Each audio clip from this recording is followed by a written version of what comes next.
Economics, de la London School of Economics. Y está muy bien que haya ido ahí, porque en realidad el gobierno Kirchner es un gobierno socialdemócrata. ¿Y qué es la socialdemocracia? Yo te la describo en tres partes. Yo la llamo la ideología para los estúpidos del nuevo orden mundial. En lo social y lo cultural es absolutamente de izquierda y progresista, antimilitar, anti-iglesia, pro-aborto, pro-gay, pro-guerrilleros, las madres de la Plaza de Mayo. En lo político es absolutamente de centro, respeta las estructuras del poder mundial actuales a rajatabla. Y en lo económico financiero es de derecha, paga a los banqueros. Con lo cual es muy traidor, porque el discurso es muy al diablo con el FMI, no nos van a venir a imponer, pero después la mano derecha firma todos los cheques que requiere. Bueno, Adrián Salvucci es uno de esos politólogos que no le tiene miedo a hablar de la copa de la pirámide, de la parte más arriba, y bueno, se atreve con el tema sionista. Después de tantos años investigando, ¿quién crees que gobierna el sionismo? ¿Puedes hacer un pequeño análisis de quién decide esas órdenes y qué componente tiene la parte espiritual en todo esto? Es un tema harto complejo. Si tomamos a la mayor potencia del planeta, Estados Unidos, tú sabes que en el 2007 se escribió un espléndido libro por dos miembros del CFR.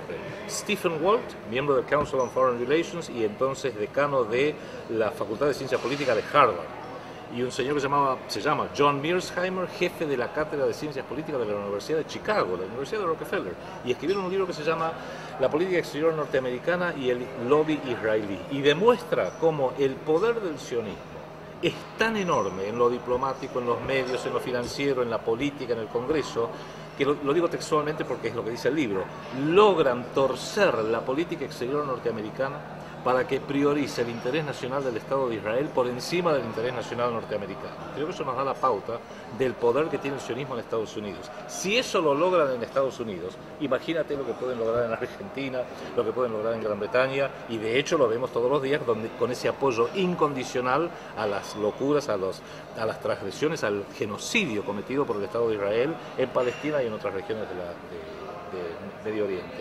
Ahora, si vos me dijeras, bueno, vamos a la cúspide de la pirámide de poder, esa no es información que sea pública, pero si realmente hay una gran mesa redonda en esa cúspide, con 21 miembros, puedo intuir los apellidos, no sé, intuyo el origen de los apellidos, y ahí claramente van a estar los Rothschild, ahí claramente va a estar Warburg, ahí claramente va a estar Lazard, ahí claramente va a estar Rockefeller, ahí claramente va a estar Harriman, o sea, son las familias que vienen detentando el poder del dinero antiguo. Porque no es solamente tener dinero. Bill Gates, por ejemplo, el hombre más millonario, sí, pero hay dinero nuevo, es un advenedizo, tiene mucha plata y tiene el poder adquisitivo que te da la plata, inclusive de comprar, no sé, islas, yates, aviones, empresas, pero no tiene el poder político. El poder político que está ligado al dinero, está ligado al dinero antiguo, las monarquías europeas. Bilderberg, cuando uno habla de Bilderberg se está acercando bastante a la cúspide de la pirámide, pero todavía no es la cúspide. En la cúspide debe haber un grupo de 12 o 21 hombres, quizás mujeres también, que son los que toman la última decisión, y ahí son nombres íntimamente ligados a este dinero antiguo, donde creo que, bueno, Rothschild y Rockefeller son los más obvios, y quizás haya algún otro nombre que si lo viéramos no nos diría nada. Y la religión judía, específicamente el Gran Sanedrín, la cuestión de Jerusalén con todo el tema profético, ¿cómo la incluyes en esta cuestión? Claramente acá hay un cáliz que lo podemos llamar un perfil religioso, dado por los milenios. Esto es un plan que se viene urdiendo desde hace siglos, quizás milenios, de la misma manera que Gran Bretaña tiene 5 años de experiencia imperial y se nota, mucho más que Estados Unidos, que tiene apenas un siglo y monedas, y se nota que es más un elefante en un bazar en esas cosas.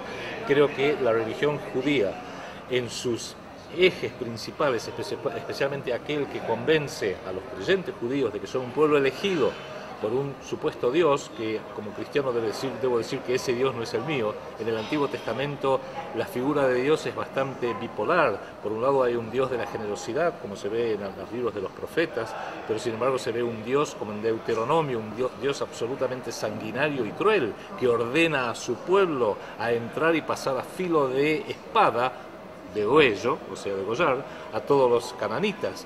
El libro de Esther es un libro para mí también, en realidad, absolutamente obsceno, como lo es Deuteronomio, con lo cual creo que hay un demiurgo identificado con Jehová, que un sector de la religión judía se identifica con él, y es un demiurgo, es un espíritu que evidentemente le ha prometido a este sector de la comunidad judía que van a heredar el mundo, y lo han tomado al pie de la letra. Con eso justifican su intrusión en Palestina, por más que, por ejemplo, la clase dirigente israelí, que es Ashkenazi, ni siquiera son descendientes de los judíos del Antiguo Testamento, ni siquiera son descendientes de los hebreos, ni siquiera son semitas. Pero fíjate vos cuán bien han articulado la guerra psicológica, que criticarlo a Ariel Sharon o a Benjamín Netanyahu, que no son semitas, son arios, es calificado de antisemitismo.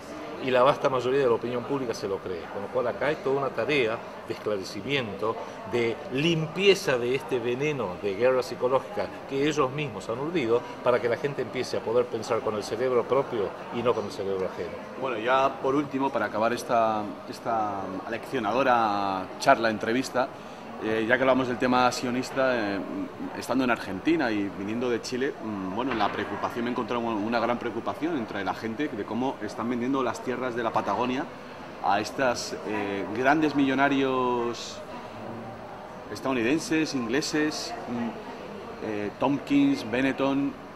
¿Realmente esto es el comienzo del plan Andinia? ¿Son esas personas meros millonarios que se compran unas tierras, o hay un plan mayor? ¿Forma esto parte de este plan que estamos oyendo pregonar desde hace tiempo? Rafael, en el caso de Argentina y Chile es un tema que ha generado muchísima preocupación desde hace décadas. La primera noticia que tenemos al respecto es en el libro del fundador del sionismo, Theodor Herzl, en su libro fundacional que se llama El Estado Judío. Hay un capítulo que lo dice todo: ¿Palestina o Argentina?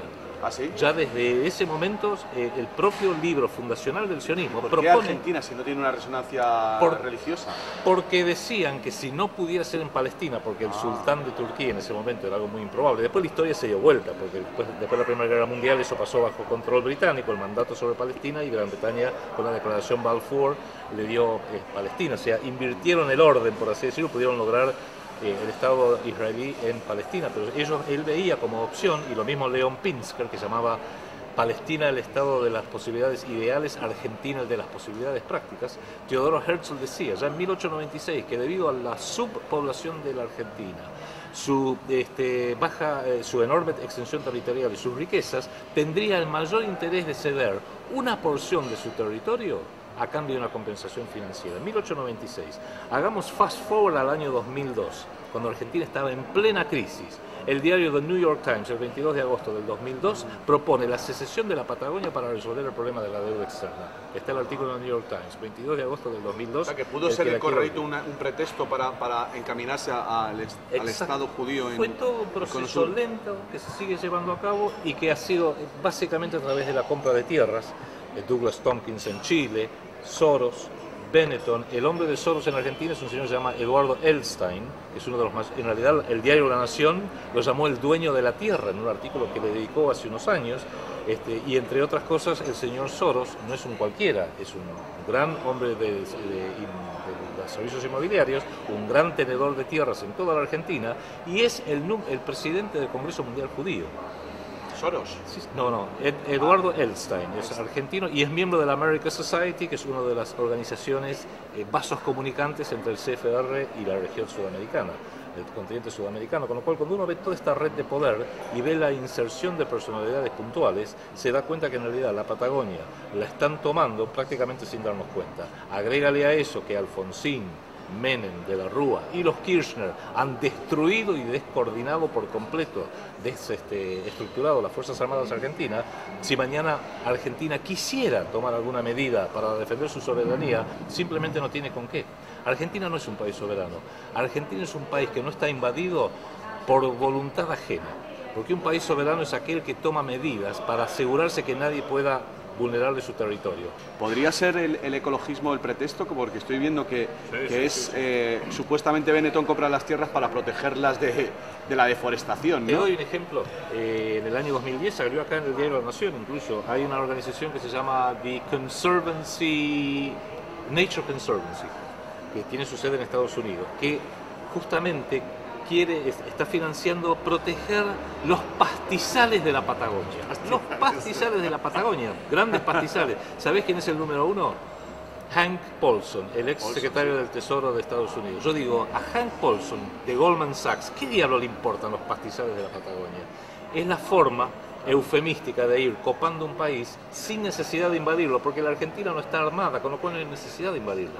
Lo que hay que hacer es ir convenciendo a la opinión pública. Yo creo que lo que va a ocurrir, déjame tirar un pequeño comentario, está en ese libro que te dejé, El Seguro del Mundo, que van a eventualmente lograr que un gobierno argentino, este o el próximo, y un gobierno chileno también, este o el próximo, firme la privatización de la Patagonia, que se forme una gran ente privada, un joint venture, de un montón de empresas de petróleo, minería. Juntas la Patagonia chilena y la Argentina. Sí, que hagan un joint venture para mejor explotar, para bien de la humanidad, por supuesto, los pastizales, el petróleo, la minería, los alimentos para la humanidad, y lo van a llamar Patagonia Sociedad Anónima. Adrián, ahí está Benetton para hacer una campaña propagandística preciosa, ¿no? Con niños de muchos colores y todo muy amigable, ¿no? Que en eso es especialista. Van a decir, si para dejar calmo a los argentinos o a los chilenos hay que dejar ondear la bandera argentina y chilena, dejala.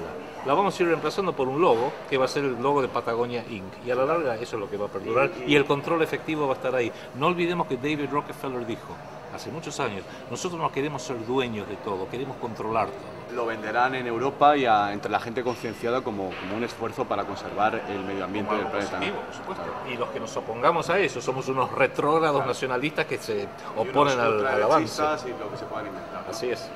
Bueno, pues vamos a dar por concluida de momento esta conversación, que creo que se podrá reproducir por Skype en algún momento. Y bueno, pues la verdad es que muchísimas gracias a Adrián por atender esta llamada, y bueno, de cara a la gente que nos está viendo, impulsarlos aquí en Latinoamérica a que tengan esos lazos con otros países, porque necesitamos esa unión para mandar el nuevo orden mundial al carajo. Y bueno, pues ahí estará España para hacer ese puente con Europa, y bueno, en la medida de lo posible, si tú ya tienes ese contacto con las redes angloparlantes, pues a ver si conseguimos urdir una trama que le dé sentido a todos estos movimientos de indignados que están haciendo. Así es, y manos a la obra. Muchísimas gracias por internet, Adrián, y ha sido un gran placer. Y seguimos trabajando. Muchas gracias.